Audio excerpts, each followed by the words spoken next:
chance to share old memories and play our songs again. When I got to the garden party, they all knew my name. No one recognized me. I didn't look the same, but it's alright now. I learned my lesson well. You see, you can't please everyone, so you gotta please yourself. People came from miles around, everyone was there. Yoko brought her walrus, there was magic in the air. And over in the corner, much to my surprise, Mr. Hughes hid in Dylan's shoes, wearing his disguise. But it's alright. Do you ever hear the expression, that's going to leave a scar? That's going to leave a scar. Years ago, when I was determining where I was going to go to seminary, we made a trip to Emory University. Walked in and met with the director of admissions, and he looked at all my transcripts and everything, and he said, this is what he said. He said, maybe you should go to Asbury. Because he didn't think I could make it there, because Emory back then was known as the Harvard of the South. But I enrolled in Emory because I felt that's where the Lord wanted me to go, and I made good grades. I made A's and B's. I made one C. It was in weddings and funerals. I made a C in that, but I made really good grades. I remember graduation, the day of graduation, we sat through 2 ceremonies, and we walked across the stage, and the dean gave us our diploma. He handed us our diploma as we walked across the stage. Got outside of the building, and me and one of my friends, we unrolled our diploma, and it was just a blank sheet of paper. Walked a little bit, and there was a sign that said theological diplomas, and they were just stacked up on a table.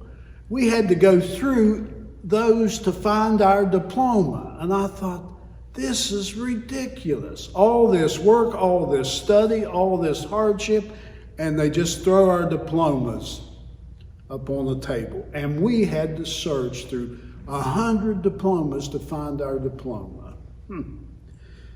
I didn't know it, but that sort of left a scar on me. Sort of left a scar. You have physical scars, and you have emotional scars, and you have spiritual scars. You can see physical scars, but spiritual and emotional scars you can't see unless people talk about them. I've got a scar, it's on this wrist. On this wrist. When I was 5 or 6 years old, I was playing in the field, and my dog Brownie was with me. And we were playing in the field, and all of a sudden there was this big bulldog come running at me. You know what Brownie did? Brownie got between me and the bulldog, and Brownie protected me. Brownie fought. Boy, he fought hard, but he was losing the fight. Brownie was losing the fight. And I reached down to help Brownie. And one of those dogs bit me on my wrist, and you can still see the scar unto this day. You see, our scars tell our stories. There's a story behind each scar. Years later, my dad was going to buy some pigs, and he told me, he said, you go clean the pig pen out. And I thought, well, I'll get my friend Ben to help me clean the pig pen out. Got a hold of him, and we went out, and we were cleaning the pig pen. And we were reaching down, and we were throwing rocks out of the pig pen. I reached down and picked up a rock, and when I raised up, Ben hit me with a rock right there. Now, if you look real close, you can still see it. I had 8 stitches. Scared Ben to death. He ran off. He was gone all day. The whole community was looking for him. And I told him, I said, I can find him. And I went outside and I hollered for Ben. He was in a big cornfield. Ben has been my best friend for many, many years. Sometimes we talk about our scars and sometimes we don't.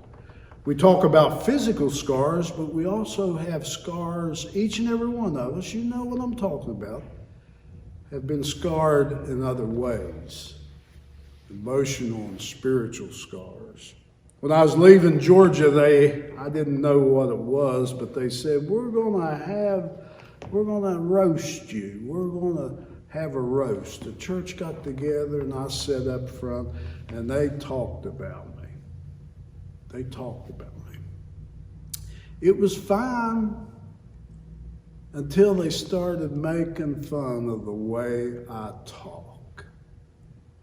And you know, I hadn't thought about that for a number of years, but yesterday there was some people from Georgia from that church that visited. And I remembered that incident. It was deep inside of you, but that bothered me. That bothered me. Each and every one of us, you know it's true, each and every one of us are scarred. We have physical scars, but we also have spiritual and emotional scars. And you know, we don't forget them. We don't forget them. We are reminded about them as life goes on. My favorite prophet is the prophet Isaiah. He prophesied about Jesus coming thousands of years before Jesus came. And he talks about Jesus as a man of troubles, a man that has been scarred, a man that has been hurt. And Jesus came and, you know, he was scarred by the cross. He was scarred in both hands and his feet and his side. And they put a crown upon his head, and it scarred him. Not only was he scarred physically, but he had to be scarred spiritually, because he came to save us all. And some rejected him, even until this day. They reject his love and his forgiveness and the opportunity all that provides. They rejected him in his day, his preaching. A lot of people rejected that. They rejected the healing. They rejected all the teachings that he had. They rejected him. He was a man of sorrow. But we will be known by our scars, as he is known by his scar. Remember, Thomas said, I'll not believe. I'll not know him unless I see his scars. He was scarred for each of us. And you know what? Even until this very day, he carries those scars. And that's how we'll know him. Amen. I thought that's why they came. No one heard the music. We didn't look the same. I said hello to Mary Lou. She belongs to me. When I sang a song about a honky tonk, it was time to leave, but it's all right now. I learned my lesson well. You see, you can't please everyone, so you gotta please yourself. I opened up a closet door, and ouch, said Johnny be good, playing guitar like ringing a bell, and looking like